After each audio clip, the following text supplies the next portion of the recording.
In this video, we're going to be reviewing translation and the process of how it works. First thing in translation we look at is the mRNA strand and identify every 3 sets of nucleotides, which are called codons.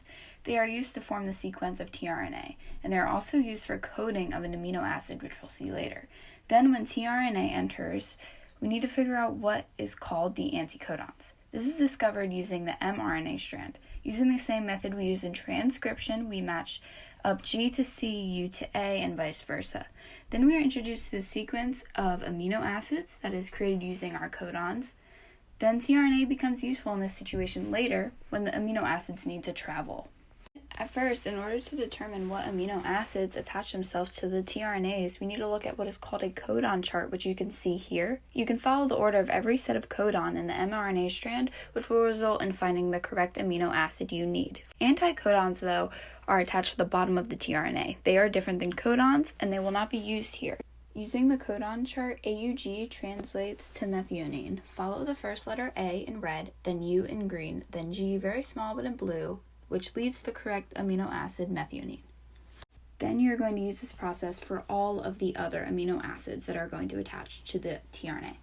So UCU becomes serine, CGC becomes arginine, CAG becomes glutamine, UCA becomes serine, AGU becomes serine again, then GUG becomes valine, UCC finally is serine.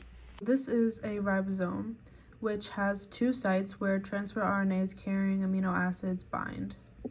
The right is the acceptor or A site, and the left is the exit or E site. The middle site is the peptidyl site or the P site. This transfer RNA binds to the P site. The initial transfer RNA always carries formylmethionine. The formylmethionine then bonds to the amino acid carried by the transfer RNA that previously entered the A site, creating a peptide bond.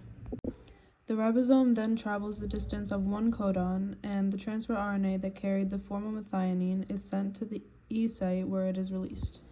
This process is repeated, creating a polypeptide, and is continued until a stop codon terminates the elongation.